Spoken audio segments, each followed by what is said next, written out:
हमने इस वीडियो के पार्ट 1 में देखा था कि जो गांधी जी ने नॉन कोऑपरेशन मूवमेंट स्टार्ट किया था वो सिटीज़ में, टाउन्स में कैसे फैले थे और वहाँ पे लोग कैसे एक्शन कर रहे थे। लेकिन ये जो मूवमेंट था, इसका जो रूप आकार था बिल्कुल अलग अलग जगह पे अलग अलग था। स्वराज की जो डिफिनीशन है वो अलग अलग जगह पे अलग अलग तरीके से लोगों ने दिया था। और अभी हम ये पढ़ेंगे कि जो पीजेंट मूवमेंट था, जो किसानों का मूवमेंट था नॉन नॉन कोऑपरेशन मूवमेंट में, वो कैसा था। In Awadh, peasants movement was organised by Baba Ramchandra. जो अवध जो एरिया है, ये है उत्तर प्रदेश के एरिया को, जहाँ पे अयोध्या है वो मेन है अवध। और जो मगध बोलते हैं वो बिहार के एरिया को मगध बोलते हैं। और पाटलिपुत्र जो है वो भी, जो पटना है आज पाटलिपुत्र है। और जो कलिंग एरिया है उसको हम उड़ीसा के एरिया को कलिंग बोला जाता है। तो जो अवध है वहाँ पे जितने भी किसान थे उन सभी का मूवमेंट का जो लीडरशिप है वो कर रहे थे Baba Ramchandra. It was against landlords and taluqdars, reduction of rent and the abolition of begar were their main demands. जो वहाँ पे लैंडलॉर्ड्स के और तालुकदार्स के खिलाफ ये आंदोलन चल रहा था, तो ये किसानों का मेन एम यही था कि रेंट को रिडक्ट किया जाए, कम किया जाए, और जो बेगार सिस्टम है उसको एबोलिश किया जाए। तो बेगार सिस्टम क्या था?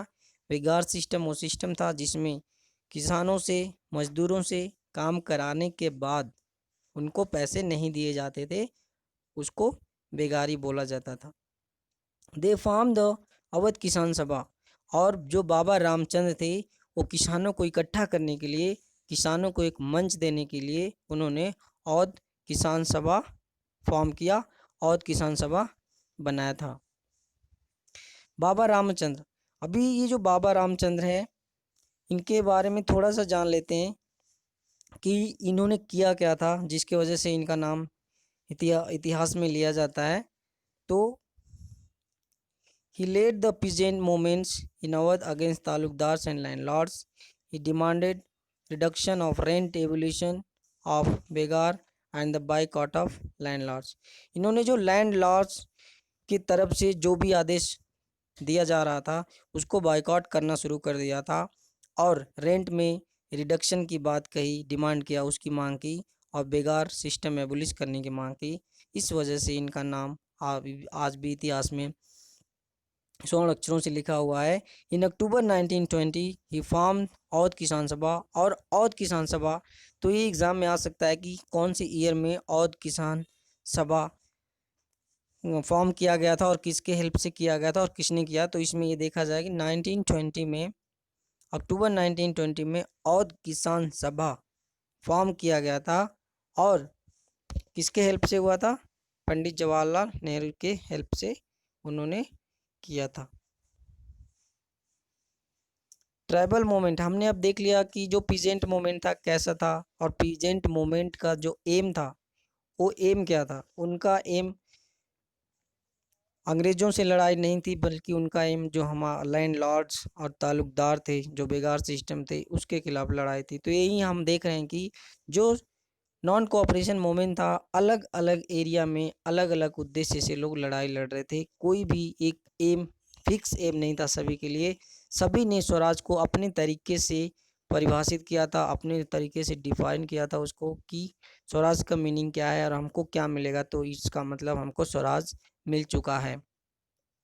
ट्राइबल मूवमेंट्स, अब जो ट्राइबल्स मूवमेंट है, जो जनजातियाँ, जो जंगलों में रहने वाले लोग थे, उनकी मूवमेंट कैसी थी, कैसे स्टार्ट किया गया था, उसका लीडरशिप किसने किया था। तो इसमें सबसे जो फेमस मूवमेंट है वो आंध्र प्रदेश का एग्जाम्पल है। In the Gudem hills of the Andhra Pradesh, tribals started movement under the leadership of Alluri Sitarama Raju. जो एलोरू सीताराम राजू थे, वहाँ के बहुत फेमस लीडर थे आंध्र प्रदेश के, जिन्होंने सारे ट्राइबल्स को, सारे जनजातियों को एक मंच पे लाए, इकट्ठा की, एक साथ लाए, और उन्होंने वो मोमेंट स्टार्ट किया।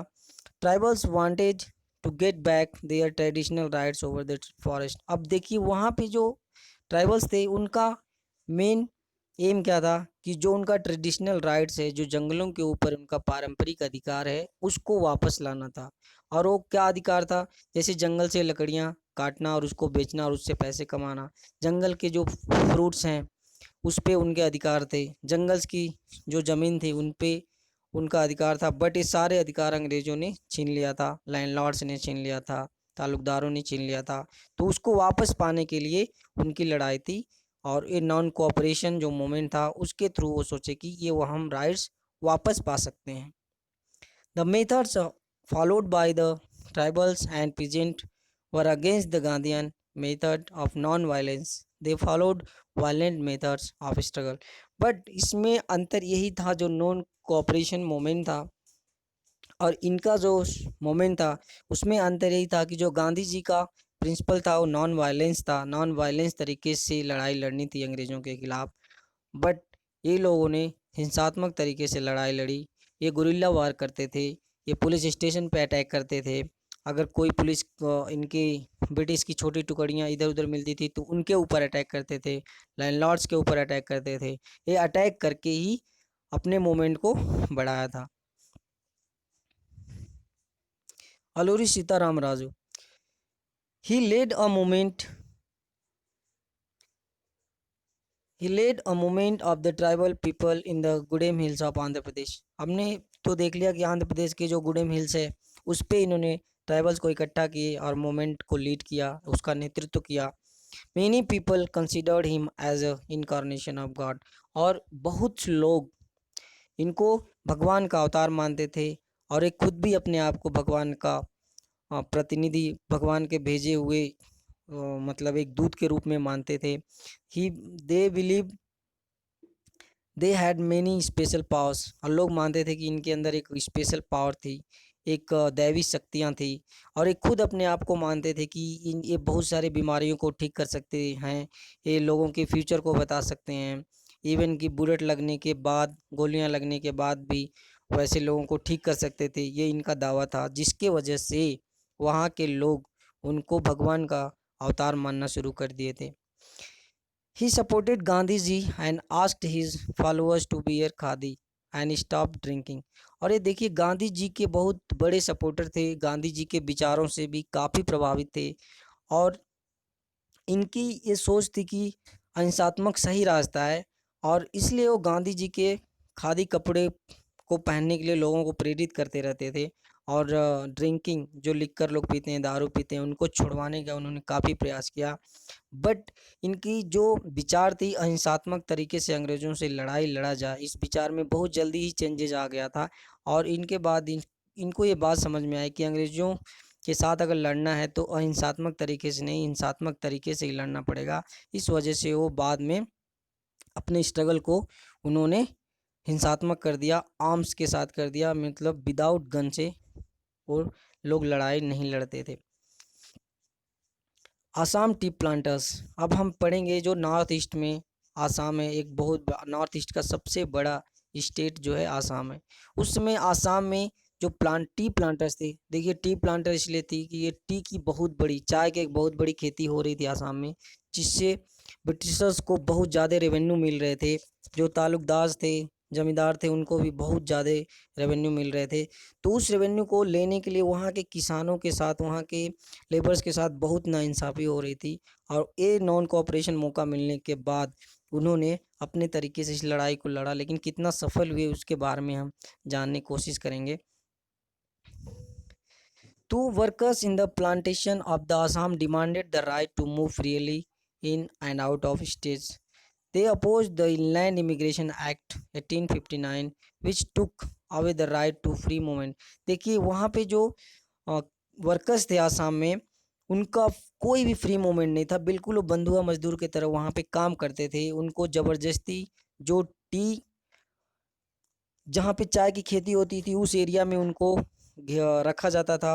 और एक इनलैंड इमिग्रेशन एक्ट 1859 को बनाया गया था, जिसके आधार पे वो कहीं पे भी फ्री मूवमेंट नहीं कर सकते थे।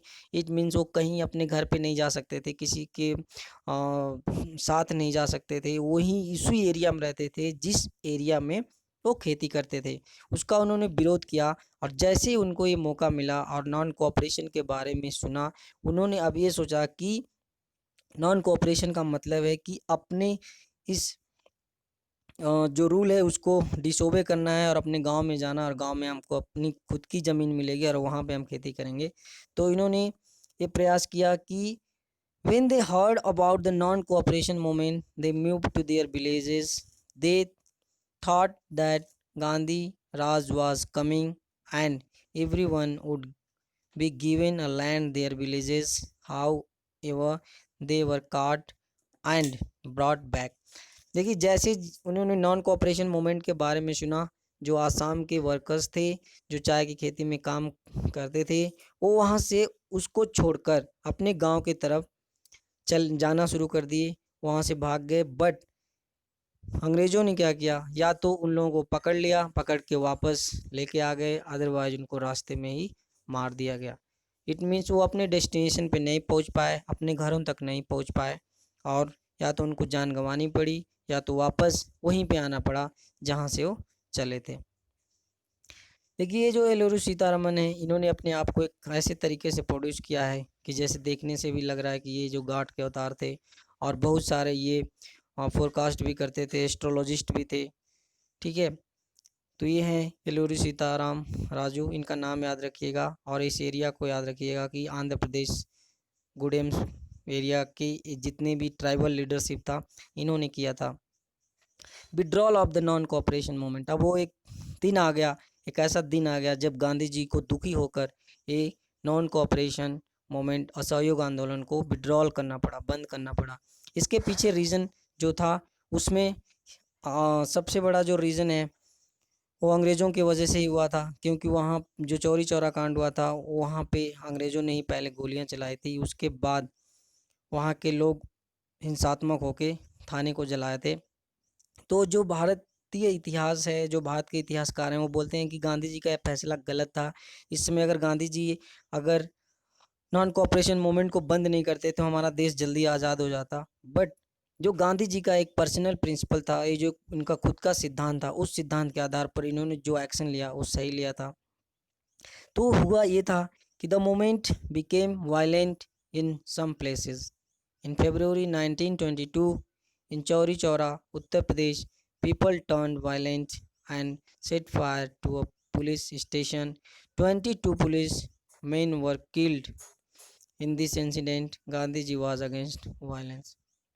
देखिए जब चौरी चौरा गोरखपुर में एक जगह है जहाँ पे बहुत सारे किसान, बहुत सारे लोग नॉन कोऑपरेशन मूवमेंट को फॉलो करते हुए इकट्ठा हुए थे, बट वहाँ पे पुलिस प्रशासन ने उनके ऊपर गोलियां चला दी। इसके वजह से वो पूरा भीड़ जो है उग्र हो गया, वायलेंट हो गया। वायलेंट होने के बाद उस एरिया का जो थाना था उसको चारों तरफ से घेर लिया और उसको चारों तरफ से बंद करके उसमें आग लगा दी और 22 पुलिस वाले जिंदा जल गए थे, जिसके वजह से गांधी जी काफ़ी दुखी हुए और इस नॉन वायलेंस को नॉन कोऑपरेशन मूवमेंट था उसको बंद कर दिया। जबकि बहुत सारे लीडर्स ने इनको मनाने की कोशिश की लेकिन ये माने नहीं, और इन्होंने अपने तरीके से ये बात बोली जो यहाँ पे लिखा हुआ है कि गांधी जी ने कहा कि हम अब उस ट्रेन पे चढ़ चुके हैं जिस ट्रेन में हिंसात्मक लोग चढ़े हुए हैं, लेकिन अगर हमको पूर्ण स्वराज चाहिए तो हमें स्वराज अगर चाहिए तो हमें एक ऐसे ट्रेन पे चलना होगा जो नॉन वायलेंट हो, जो अहिंसात्मक हो, और अहिंसात्मक तरीके से ही हम स्वराज को ले सकते हैं। तो यहाँ पे एक समय आ गया जहाँ पे नॉन कोऑपरेशन मूवमेंट बंद कर दिया जाता है। But significance of the non cooperation movement, इसका सिग्निफिकेंस क्या है? जो नॉन कोऑपरेशन मूवमेंट है इसका सिग्निफिकेंस क्या है, इसका इम्पोर्टेंस क्या है?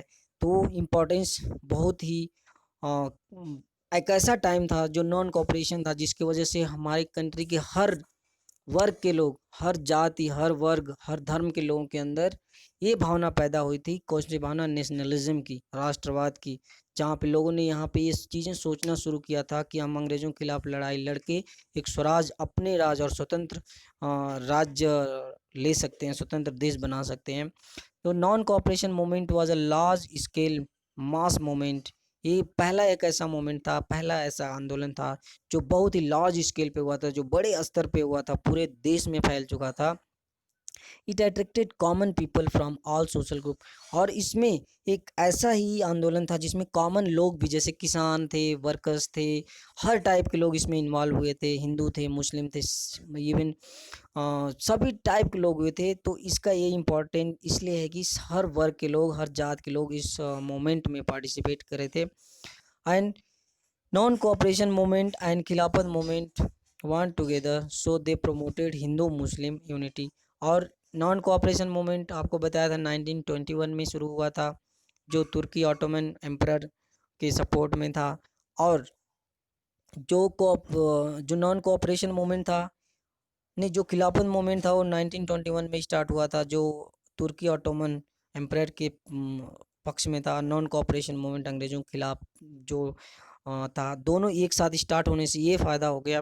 और गांधी जी ने खिलाफत मूवमेंट को सपोर्ट भी किया था। इससे हिंदू और मुस्लिम यूनिटी फर्स्ट टाइम देखने को मिला, क्योंकि 1906 में 1906 में जब मुस्लिम लीग की स्थापना हुई थी, उसके बाद से हिंदू और मुस्लिम के बीच में दूरियां बढ़ने लग गई थी और एक दूसरे के लोग दुश्मन बन चुके थे। बट ये जैसे ही खिलाफत मूवमेंट का लोगों ने सपोर्ट किया था, उसके बाद हिंदू और मुस्लिम की यूनिटी फिर देखने को मिली थी। Peasants and the tribals movement became a part of a Indian national movement। और फर्स्ट टाइम किसान और जनजातियां भी इस मूवमेंट में पार्टिसिपेट किए थे। जो पहला एक ऐसा एग्जाम्पल था कि जो लोग, क्योंकि सबसे ज़्यादा उस समय किसान थे और किसानों का इस मोमेंट में पार्टिसिपेट होना एक बहुत बड़ा सिग्निफिकेंस था इस मोमेंट का।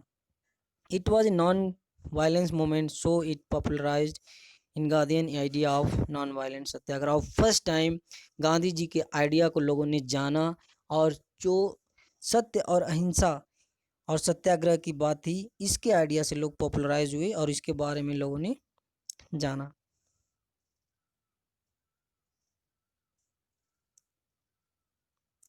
Simon commission. अभी ये जो साइमन कमीशन है, जो साइमन कमीशन, इस कमीशन का नाम जो है साइमन कमीशन इसलिए रखा गया था क्योंकि ये जो headed by sir John Simon. तो ये साइमन कमीशन आया था किस वजह से, किस लिए आया था, और इसके बारे में पढ़ेंगे। It was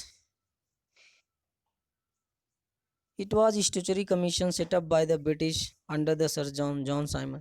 sir John Simon के अंडर में एक स्टैचुटरी जो संवैधानिक एक कमीशन बनाया गया था, एक आयोग बनाया गया था जो इंडिया में आया था। और उसका एम क्या था, was asked to study the constitutional system in India and suggest changes. अभी जो प्रेजेंट सिचुएशन था, उस सिचुएशन के बारे में जानना और कॉन्स्टिट्यूशनल सिस्टम जो इंडिया में चल रहा था उसमें कैसे चेंजेस लाया जा सकता, उसका सजेशन जानने के लिए एक कमीशन लाया गया था।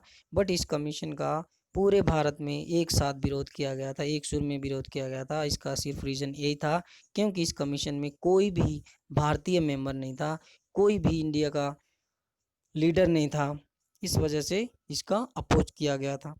All the members of the commission were English man. जितने भी मेंबर थे इस कमीशन में, सारे ब्रिटिशर्स थे, सारे अंग्रेज थे। There was a no Indian in it. और इसमें कोई नहीं था। इसीलिए आप खुद सोच सकते हो कि जिस कमीशन में कोई भी इंडियन न हो, सिर्फ ब्रिटिशर्स हों जो हमेशा इंडिया के लोगों को दबाने की कोशिश किए थे, वो कैसे स्वराज्य के बारे में एक अच्छा सजेशन दे सकते हैं। इस वजह से इसका पूरा विरोध भारतवर्ष में किया गया था। ये है सर जॉन साइमन।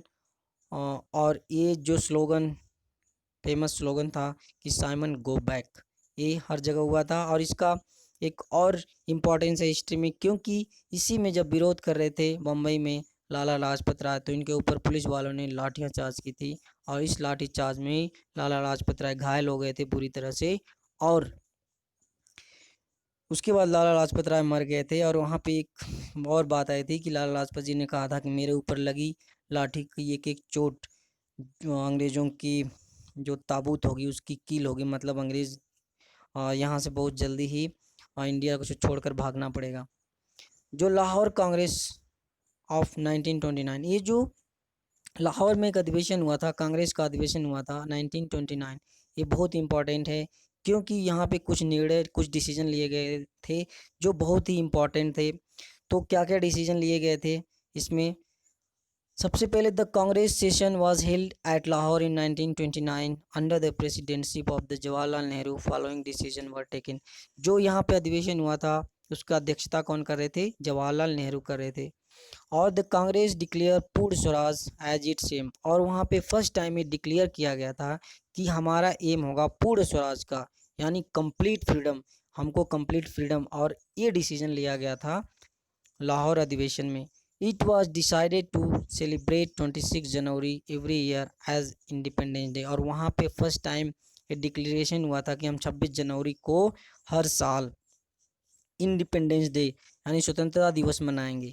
और यही रीज़न है कि ये 26 जनवरी जब 1930 को फर्स्ट टाइम मनाया गया था, इसके बाद से 26 जनवरी को हमेशा हमेशा याद करने के लिए ही 26 जनवरी 1950 को हमारा संविधान लागू हुआ था, हमारा कॉन्स्टिट्यूशन लागू किया गया था, सो दैट 26 जनवरी को भूलना ना जा सके। इट वॉज डिसाइडेड, और एक और सबसे इम्पोर्टेंट पॉइंट था, it was decided to start civil disobedience movement to win Purna Swaraj. और पूर्ण स्वराज को जीतने के लिए उनकी स्ट्रेटजी क्या रहेगी? पूर्ण स्वराज को जीतने के लिए जो प्लानिंग थी वो प्लानिंग थी सिविल डिसोबीडियंस मूवमेंट स्टार्ट करना था, जो 1930 में गांधी जी के लीडरशिप में स्टार्ट हुआ था। तो ये जो डिसीजन है ये बहुत इम्पोर्टेंट डिसीजन है जो 1929 में लाहौर अधिवेशन में, लाहौर सेशन में लिया गया था। और इसके बाद ही 1930 में सिविल डिसोबीडियंस, जिसको सभी ने अवज्ञा आंदोलन के नाम से भी जाना जाता है, ये स्टार्ट किया गया था 1930 में। तो इसका डिसीजन लिया गया था लाहौर सेशन में। ये लाहौर सेशन, जो लाहौर सेशन है उसका ये पिक्चर है, ठीक है। The launching of civil disobedience, जो सिविल डिसोबीडियंस है उसको लॉन्च कैसे किया गया, उसकी क्या स्ट्रेटजी थी? तो ये देखिए, Indian launch the powerful struggle against at Simon Commission, the government restarted to repression. देखिए यहाँ पे जो नॉन वायलेंस, ये नॉन वायलेंस तरीके से डिसोबीडियंस मूवमेंट स्टार्ट किया गया था, और वो किसके, जो साइमन कमीशन आया था उसके खिलाफ। बट अगो जो गवर्नमेंट थी उसने अगेन रिप्रेशन यानी बहुत बुरी तरीके से, बहुत भयानक तरीके से इस मूवमेंट को ख़त्म करने की कोशिश में जुट गई। Great depression made the life of the people highly miserable. Lahore conspiracy case and Meerut conspiracy case created discontent among the Indians. Lahore Congress of 1929 declared the Pur Swaraj as its aim and decided to launch the civil disobedience movement, and Gandhi ji inaugurated the movement by the breaking the salt law। और जो इसमें देखिए, जो Lahore conspiracy case था, Meerut conspiracy case था, ये सब सारे इंडियन के बीच में ये सब बातें फैलाई गई थी कि इसके वजह से जो लोग हैं वो आपस में डिवाइड हो जाएं। और गांधी जी जो है सबसे पहले डिसोबीडियंस जो मूवमेंट स्टार्ट किया था वहाँ से स्टार्ट किया था, सॉल्ट लॉ एट दांडी। जो दांडी में देखिए सॉल्ट लॉ क्या था, सॉल्ट लॉ का मैं एक सिंपल तरीके से बताता हूँ कि अंग्रेज़ों ने क्या किया था, नमक के ऊपर कर लगा दिया था, नमक के ऊपर बहुत ज़्यादा एक्साइज ड्यूटी लगा दिए थे, क्योंकि उनको पता था कि नमक ही एक ऐसी चीज़ है जो गरीब से गरीब और अमीर से अमीर सबको खाना है, सबको यूज़ में आता है। इस वजह से इन्होंने नमक पे बहुत ज़्यादा कर लगा दिया था। तो गांधी जी ने इसका विरोध किया था कि नहीं, नमक पे नहीं लगाना चाहिए, क्योंकि ये बेसिक चीज़ है, और बेसिक चीज़ जो बेसिक नेसेसरी की चीज़ें होती है उस पर इतना ज़्यादा कर नहीं होना चाहिए। तो उसके खिलाफ, अंग्रेज़ों के इस कानून के खिलाफ वो गए थे दांडी में, और नमक बना के इस कानून को ब्रेक किया था। स्टार्टिंग में इनके साथ सिर्फ 78 लोग थे, फॉलोअर थे, लेकिन रास्ते में हज़ारों लोग इनके साथ जुड़ गए थे। और इस कानून को तोड़ने के बाद ही जो सिविल डिसोबीडियंस था वो पूरे भारतवर्ष में फैल गया था। तो इस तरह से देखिए, जो सिविल डिसोबीडियंस का जो पिक्चर है, ऐसे देखिए, ऐसे ऐसे लोग मतलब लाखों हजारों की तादाद में इकट्ठा होके अंग्रेज़ों के खिलाफ लड़ाई लड़ने का बिगुल बजा दिया था। 11 demands from Gandhi ji to lord Irwin. अभी देखिए इसके बाद जब ये सिविल डिसोबीडियंस मूवमेंट स्टार्ट हुआ और पूरे भारतवर्ष में ये फैल चुका था, तो उस समय गांधी जी को लॉर्ड गांधी जी को बुलाया गया था और गांधी जी और लॉर्ड इरविन के बीच में कोई वार्तालाप रखी गई थी, जिसको हम गांधी इरविन समझौता भी बोलते हैं।